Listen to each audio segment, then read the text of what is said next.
It's like a knife, somebody just kind of prodding right between the compartments of your knee. It made me stop doing what I enjoyed doing the most, which was riding a bicycle. One of my great hobbies is walking on the beach. And when I couldn't do that any longer, I realized, time to do it. I got the cane out. That was my tipping point, when I start walking with a cane.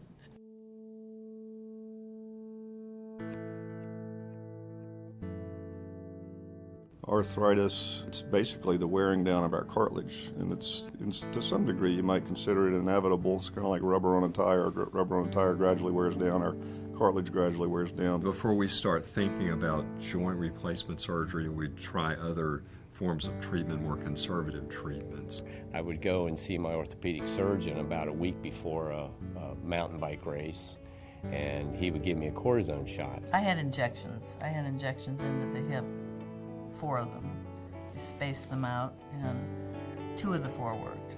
I did some physical therapy, and when we thought it wasn't really what osteoarthritis. So I did that, hoping that would have a good outcome from that, and I didn't. If they don't improve with conservative treatment, then we start to think about joint replacement surgery. Has anyone undergone joint replacement before? Okay, we've got some professionals. I am Andrea Sadler, and I am the program coordinator for the Joint Replacement Center here at Beaufort Memorial. I do want you to understand the basics related to the procedure that you're going to undergo. It is a wellness modeled program. You guys aren't sick, you're well with bad joints.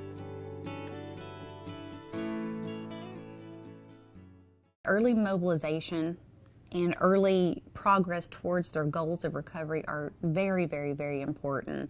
I've been out of surgery about an hour, actually, up here. Got up and walked to the water fountain and back, so I guess that was a milestone in this process. I had my left hip replaced yesterday morning. I got back to the room about 11:30, and I believe I was up around 4 o'clock. But I walked down the hall about halfway and back. I was surprised that I could go that far. Everybody that works here had to request to be here, and we added an additional interview process because we knew that we were looking for a specific type of person to work on that unit. So the expectations are elevated. Once you get here and you realize that there are no amateurs, these are professional people who do their jobs extremely well, you can kind of begin to think about, how do I get better? How do I focus on getting to the next step? We have physical therapists that are very experienced at working with total joint replacement patients because they know what needs to be accomplished so that it doesn't become a torture session for the patient. This is an easy one, so you can do more than just 10. You can do 20 or 30, 40 repetitions at a time.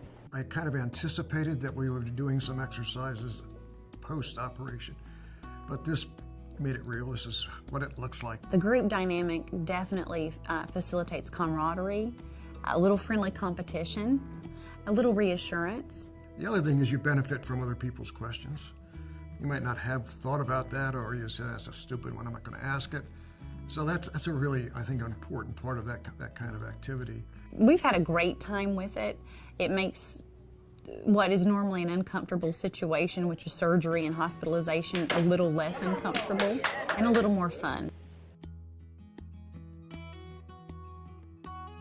It's their idea to have, they're called first mates, which I think is extremely fun. Historically, what we have done in healthcare is the person who's going to pick you up and take you home gets an overload of information in 10 minutes, and then we send you both out the door confused and hope for the best. So now we know that if we involve the first mate, they're less anxious and better informed. The patient is less anxious and better cared for, so that there should be a better chance for success once they leave us. Getting dressed does a great deal for your spirits. Part of our wellness model is that patients wear their own clothes. You just feel so much better when you're, not bare to the world with those hospital gowns. So it really is nice. It makes you feel better.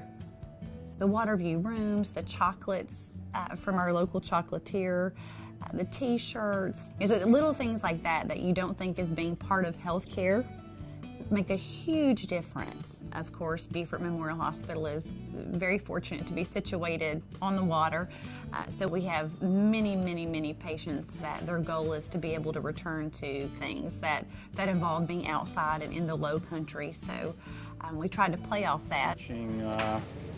Our next milestone here, St. Helena Island, the picture up here on the wall. That means you've walked about 100 feet there. So how are you feeling? Good.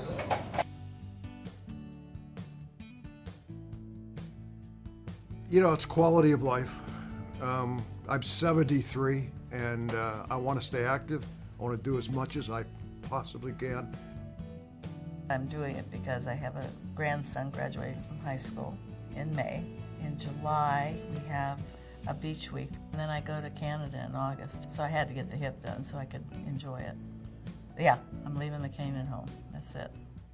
Alleviating that pain, it resets their life. They get back to everyday things that they were missing and beyond that. I called my doctor and I said, hey, I'm ready to get back on the bike. And he said, well, do me a favor. Don't ride with your friends and don't climb any bridges. So I just went out in the neighborhood. Felt like I was 12 years old again. I mean, I was like a new kid with a shiny toy. It was really something. The joints themselves are great. You know, I don't have any pain in the knee joints, so it's just been a terrific journey. Don't wait so long. Don't live with the pain. There's no reason to live with the pain.